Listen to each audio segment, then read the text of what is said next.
I've been playing the Song of Ice and Fire role-playing game campaign for about 3 months now, and it's the first time I've played that role-playing game, and I figured I'd give you my first impressions of it. I've enjoyed it thoroughly, and I originally had some reservations because I'm not really a big fan of that sort of role-playing game that are based on movies, TV shows, books, or stuff like that. I'm not even a really big fan of meta plots in role-playing games. Of course, you know, I'm okay with them being kind of in the background, but I'm not really that into like having the NPCs be ready-made characters from the books or something where I could basically read on and know what's going to happen in the future. The same kind of thing was with the Song of Ice and Fire role-playing game that I've had in the past of playing Marvel games. I've been thinking that I don't want to run into like X-Men or Spider-Man or characters like that, and but if that Marvel game would be the best superhero game out there, I guess that would be a good choice, and that's the point I have with the Song of Ice and Fire role-playing game. It's a very fun game, and it's a pretty unique game because it's not like that sort of a you're in a small group of adventurers and that sort of thing. The low fantasy setting that the world has is very nice. I really like that. It's almost like alternate history, and it's like the game emphasizes in you being like in the court of things that are happening, in like you are in there's so much politics going on in the game world that you're kind of, no matter where you are in the game, you are somehow still intertwined into those politics, and it's kind of like encouraged in the game to in the books to play a character who is involved in the politics, and I really enjoy that. Any other game that I could mention that I've played before that would come, I guess, a little bit near that would be Vampire Dark Ages, but not really. The only reason why it would come near is that it's kind of like a very low fantasy in the Dark Ages setting. And I really enjoyed this game. I really enjoyed Song of Ice and Fire RPG, so much so that I'm planning on buying it myself and possibly running it in the future, though perhaps far future, because there's a lot of other games planned at the moment, but still, it's a lot of fun. The setting, I think pretty much everybody knows the setting of Westeros after either reading the books or watching the Game of Thrones TV show, and I really like it.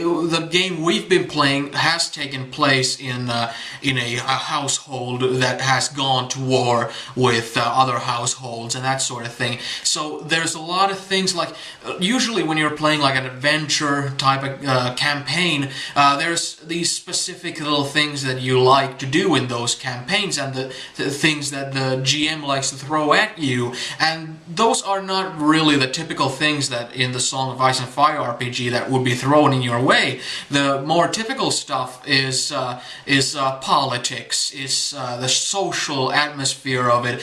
You need to negotiate, you need to have war strategies. You are kind of, since it takes so much place in the political scheme of things, a lot of things that you do kind of are stuff that kind of move history and kind of are historical things in the region that the game is set. Of course, you can always set it like as this small like hunter group or whatever. You can always play it as something else than taking place in the courts, but that's kind of the main gimmick of the game, if you ask me.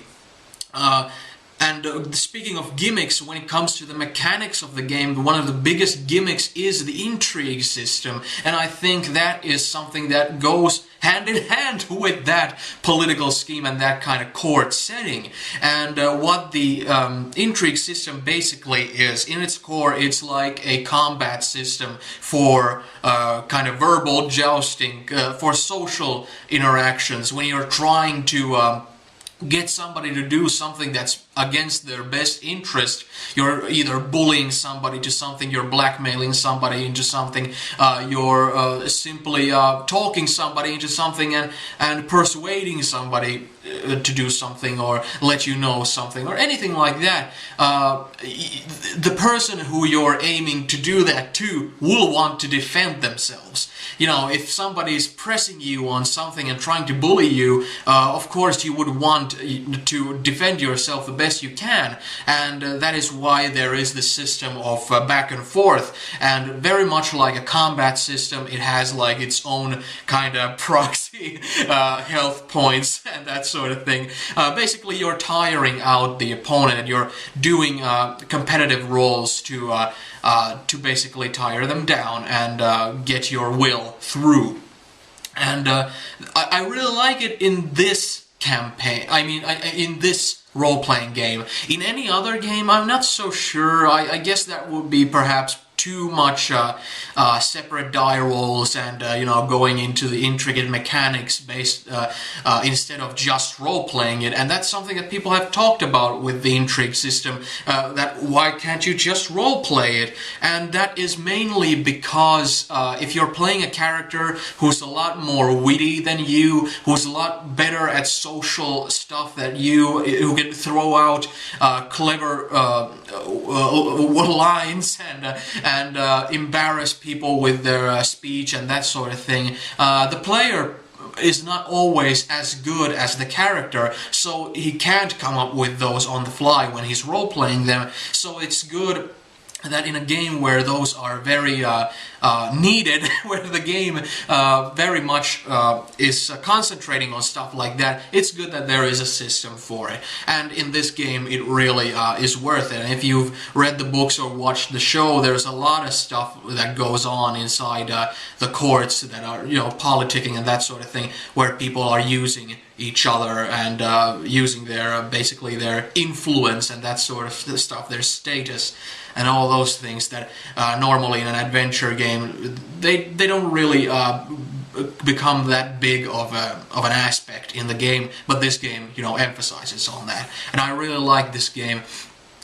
When it comes to the mechanics of the game, it's very simple in the end. I think the intrigue system is the only really big like gimmick that kind of separates it from other gaming systems. But the basic mechanics of, you know, doing the die rolls is very simple. You only roll d6 dice, and basically you have a long list of abilities. You don't have like attributes and skills separately. You have a long list of abilities which include many different things, including stuff like status. And in many other role-playing games, especially adventure-based role-playing games, something like status isn't really something that you would consider to be very important. In this game, it's very important. And basically how you have that same sort of field with attributes and skills with these long list of abilities is that all the abilities have specialities in them.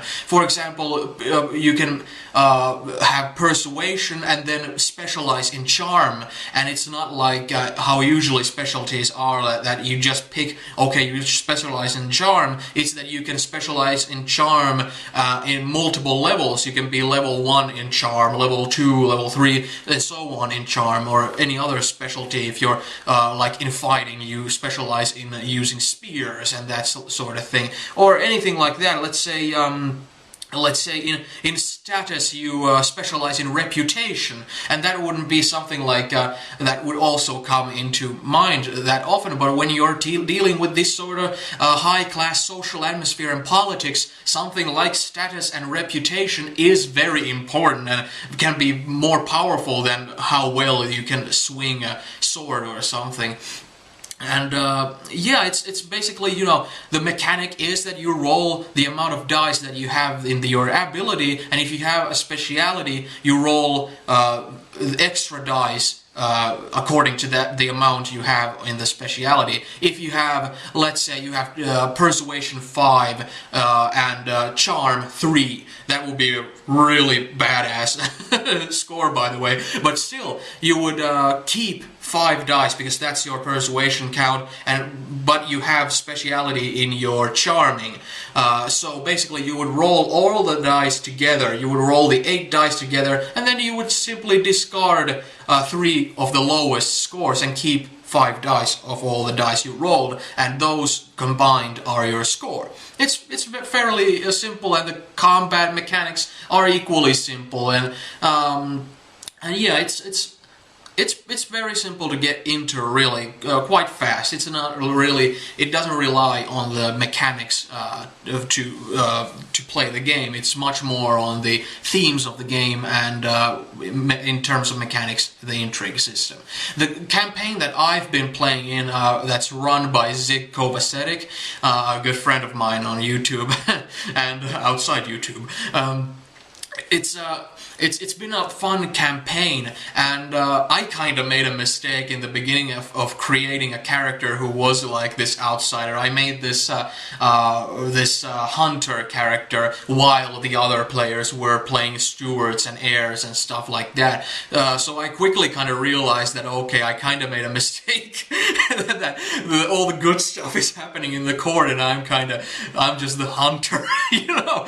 Even though, of course, Zig gave me a lot of juicy stuff to do in the meantime, still it kind of gave me that sort of, it really should have been part of that whole court atmosphere there. And you know, I later took on another character who is a very famous knight, so now I have much more of a hands-on position in the court, and the campaign has been going very well. We've played something like, would it be something like 10 sessions or something like that, and there's been just the sort of thing that I've discussed. There's been assassinations, there's been lying, backstabbing, people working on their own agendas in the expense of others, and there's been negotiations, delegations, declarations of war,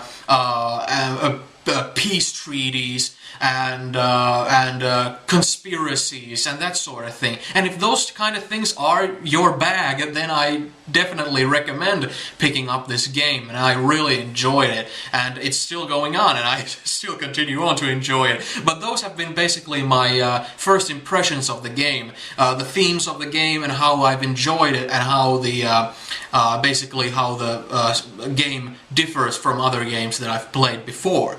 And this is a very welcoming addition.